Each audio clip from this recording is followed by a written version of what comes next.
இன்னைக்கு கீழே நம்ம பார்க்க போகிற டாபிக் வந்து find flow in everything you do how to turn work and free time into spaces for growth. இந்த டாப்பிக்கில் என்ன சொல்லி வந்திருக்காங்கன்னா, எப்படி நம்ம வந்து ஃப்ளோவாக நம்ம வந்து லைஃப்பை கொண்டு போகணும் அப்படின்னு சொல்லியிருக்காங்க. ஒரு விஷயத்தை நம்ம வந்து திருப்பி திருப்பி பண்ணுறப்போ வந்து அந்த விஷயத்தில் நம்ம எக்ஸலண்ட்டாக மாறி அதையே ஒரு ஹேபிட்டாக மாறிடும் அப்படின்னு சொல்லிட்டு அரிஸ்டோட்டில் சொல்லியிருக்காங்க அப்படின்னு சொல்லியிருக்காங்க. அப்புறம் கோ வித் த ஃப்ளோ. இப்போ எப்படின்னா நம்ம வந்து ஒரு இடத்துல போயிட்டு ஸ்கையிங்கில் அது என்ன ஃபேவரட் இடத்துல போனோன்னா அதை அப்படியே கண்டினியூ பண்ணிகிட்ருப்போம். ஸோ சில விஷயங்கள் வந்து தானாகவே நம்ம லைஃப்பில் வந்திருக்கும். அதை வந்து நம்ம ஃப்ளோவாக அதுக்குள்ளேயே போயிட்டு அப்படியே நம்ம வந்து கண்டினியூ பண்ணிக்கணும் அப்படின்னு சொல்கிறாங்க. அதுக்கப்புறமா எப்படி வந்து அந்த கோ வித் த ஃப்ளோவை அச்சீவ் பண்ணுறதுனா, நம்ம என்ன பண்ணுறோம் அப்படின்றத தெரிஞ்சுக்கணும், அதை எப்படி பண்ணுறோம் அப்படின்றத தெரிஞ்சுக்கணும், அப்புறம் அதை எவ்வளோ நல்லா பண்ணுவோம் அப்படின்றதையும் நம்ம தெரிஞ்சுக்கணும். அதுக்கப்புறம் எங்கே போய் பண்ணணும், எப்படி பண்ணால் நம்ம அதில் இன்வால்மெண்ட்டாக இருப்போம் அப்படின்றதும் தெரிஞ்சுக்கணும்.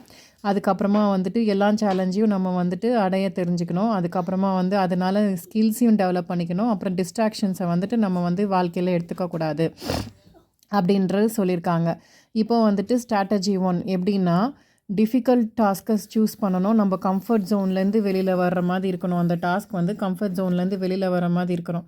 சில டைம் வந்து கம்ஃபர்ட் ஜோனுக்குள்ளேயே நம்ம இருந்தோம்னா நம்மளோட வாழ்க்கை வந்துட்டு மாறவே மாறாது. கம்ஃபர்ட் ஜோன்லேருந்து கொஞ்சம் கொஞ்சமாக வெளில வர மாதிரி டாஸ்க்கை சூஸ் பண்ணணும். ஏன்னா பழைய விஷயங்களே நம்ம செய்யாமல் புதுசாக ஒரு விஷயத்தை யோசித்தா கூட கம்ஃபர்ட் ஜோன்லேருந்து வெளில வர மாதிரி ஒரு ஆக்டிவிட்டி, ஒரு எக்ஸசைஸோ ஏதோ ஒன்று புது ஜாபோ செஞ்சால் தான் நம்ம வந்து ஃப்ளோலேருந்து வர முடியும் அப்படின்னு சொல்லியிருக்காங்க.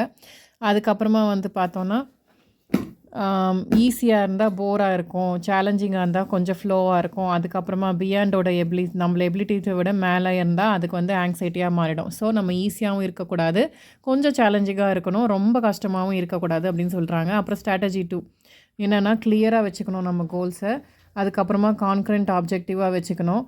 அதுக்கப்புறமா வந்துட்டு கொஞ்சமாக விளையாடணும். விளையாடுறதுனா என்ன விளையாடலான்னா, வீடியோ கேம்ஸை நிறையா விளையாடக்கூடாது, நிறைய போர்ட் கேம்ஸ் விளையாடணும். அதுக்கப்புறமா வந்துட்டு நம்மளை ஃப்ளோவை வச்சுக்கணுன்னா போர்ட் கேம்ஸ் தான் வச்சுக்க முடியும். ரொம்ப சுச்சுவேஷனில் வந்து நம்ம வந்துட்டு நம்மளோட ஆப்ஜெக்டிவை கரெக்டாக வச்சுக்க முடியாது. ஸோ நம்ம ட்ரை பண்ணணும். நம்ம நிறைய அந்த இடம் வந்து கம்யூனிகேட் பண்ணி டீமில் வந்து கிளியராக ட்ரை பண்ணணும். அதுக்கப்புறமா வந்துட்டு ஒரு காம்பஸ் வச்சுட்டு நம்ம வந்துட்டு மேப்பை வந்துட்டு ஆப்ஜெக்டிவாக வச்சு பார்க்குறப்ப தான் அது தெரியும். ஸோ நமக்குள்ளே நம்மளே வந்து என்கரேஜ் பண்ணிக்கணும். அப்போ தான் வந்துட்டு நம்ம வந்து ஈஸியாக அதை கிளியராக வச்சுக்க முடியும் அப்படின்னு சொல்கிறாங்க. அதுக்கப்புறம் என்னென்னா, நம்ம அப்ஜெக்டிவ்ஸ் பற்றி பார்க்க போகிறோம். என்னென்னா, நம்ம என்ன பண்ண போகிறோம், ஒரு நாளைக்கு என்ன பண்ண போகிறோம், அது எங்கே பண்ண போகிறோம், எப்படி பண்ண போகிறோம், அதுக்கப்புறம் நெக்ஸ்ட் மந்த் என்ன பண்ண போகிறோம், டீமாக என்ன பண்ண போகிறோம், அதுக்கப்புறம் நாளைக்கு என்ன பண்ண போகிறோம் அப்படின்றத வந்து நம்ம பண்ண போகிறோம். கிளியராக ஒரு இம்பார்ட்டண்ட்டாக ஃப்ளோ வந்து நம்ம வச்சுக்கிட்டாலே நம்ம வந்துட்டு அதுலேருந்து வெளியில் போக மாட்டோம். நம்ம எப்போ முடிக்கிறோமோ அப்போ நம்ம அதை முடிச்சிருவோம். அதுக்கப்புறமா வந்துட்டு நம்ம வந்து கான்ஃபிடென்ட்டாக இருந்தால் தான் நம்ம வந்து ஒரு ஃப்ளோவை கண்டிப்பாக கொண்டு போக முடியும். வேக் ஆப்ஜெக்டிவ்ஸ்னால் என்னென்னா, confusion, time and wasted meaningless task.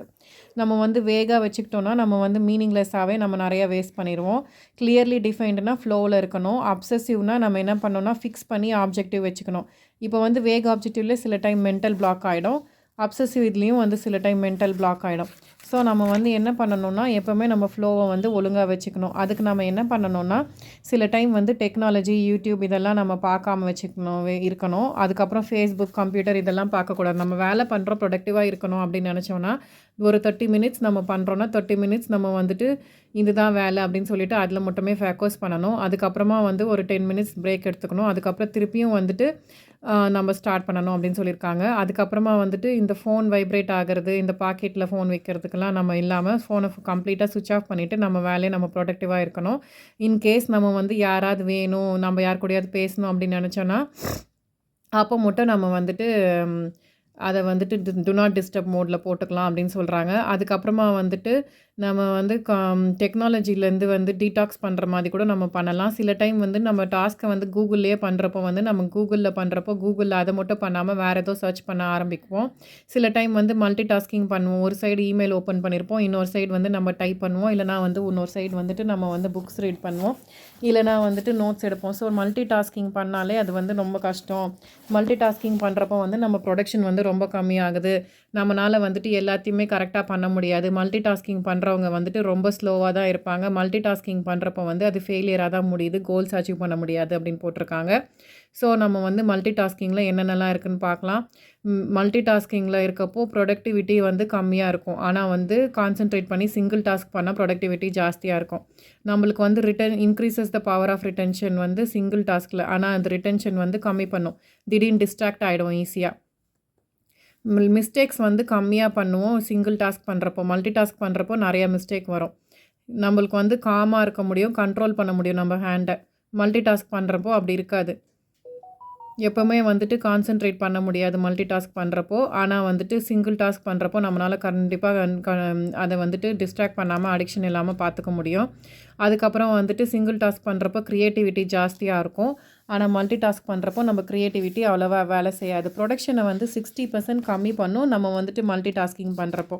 So அதனால் என்ன பண்ண சொல்லியிருக்காங்கன்னா, மல்டி டாஸ்கிங் பண்ணுறப்போ நம்ம வந்துட்டு ஃபோக்கஸ் மைண்டு கொண்டு வரத்துக்கு நம்ம என்ன பண்ணலான்னா, ஒரு இடத்துக்கு இங்கேயே இல்லாமல் டு நாட் டிஸ்டர்ப் மோடில் ஃபோனை வச்சுட்டு நம்ம ட்ரை பண்ணலாம். அப்படி இல்லைனா ஒரு டாஸ்க் மட்டும் வீட்டில் காலையில் நான் இன்றைக்கி என்னெல்லாம் பண்ண போகிறேன் அப்படின்றத எழுதி வச்சுட்டு, அதை வந்துட்டு நம்ம வந்துட்டு எப்படியெல்லாம் நம்ம அதை வந்து டைமிங்கை யூஸ் பண்ண போகிறோம்னு சொல்லிவிட்டு, வீட்டில் இல்லாமல் கேஃபேலையோ இல்லை எங்கேயாவது வந்துட்டு நம்ம வந்து ஃபோன் கால்ஸ் பேசவோ இல்லை எதுக்காவது நம்ம போகிறோன்னா, நம்ம ஃபோன் கால்ஸ் வந்து பேசாமையே வச்சுக்கலாம்.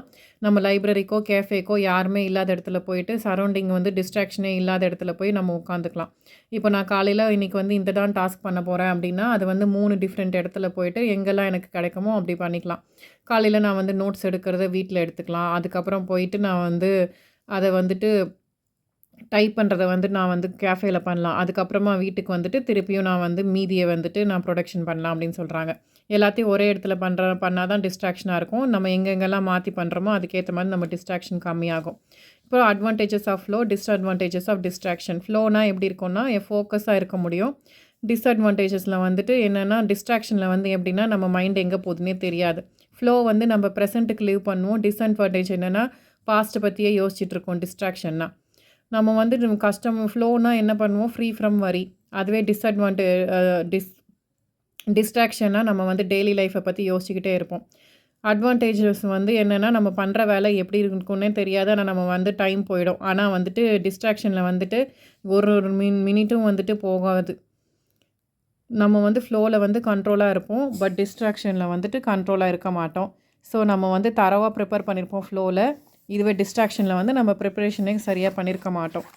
அதுக்கப்புறம் வந்துட்டு அட்வான்டேஜஸில் ஃப்ளோ வந்து என்னென்னா, நம்ம வந்து என்ன பண்ண போகிறோம், என்னென்னா நம்மளுக்கு இந்த டைமில் நம்மளுக்கு என்ன நடக்க போகுது அப்படின்றது தெரியும். டிஸ்அட்வான்டேஜஸில் வந்து நம்ம ஒரு இடத்துல போய் ஸ்டக் ஆகிட்டு நம்ம எப்படி ப்ரொசீட் பண்ணுறதுன்னு தெரியாமல் இருப்போம். இப்போது அட்வான்டேஜஸில் வந்து நம்ம மைண்டு கிளியராக இருக்கும். அதனால என்ன பிரச்சனை வந்தாலும் நம்மளால் சரி பண்ண முடியும். ஆனால் டிஸ்அட்வான்டேஜஸ் ஆஃப் டிஸ்ட்ராக்ஷனில் வந்து எப்படின்னா, டவுட் இருக்கும். நம்மளுக்கு வந்து நாமளே வந்து சந்தேகப்பட்டுக்குவோம். நம்மளுக்கு ஃப்ளோவில் எப்படி இருக்கும்னா ப்ளசண்ட்டாக இருக்கும். அதே நம்ம வந்து டிஸ்ட்ராக்ஷனில் எப்படி இருக்கும்னா போரிங்காக இருக்கும். ரொம்ப எக்ஸாஸ்டடான மாதிரி இருக்கும். நிறையா வந்து நம்மளுக்கு டயர்ட் ஆகிடுவோம். அதுக்கப்புறம் வந்து ஃப்ளோவில் என்ன ஆகும்னா ஈகோவே இருக்காது. அதுவே வந்துட்டு டிஸ்ட்ராக்ஷனில் வந்து செல்ஃப் கிரிட்டிசைசம் பண்ணிவிட்டு நாமளே வந்துட்டு இப்படி நடந்துருச்சு அப்படி நடந்துச்சு அப்படின்னு சொல்லிட்டு ஃப்ரஸ்ட்ரேஷனுக்கு போயிடும்.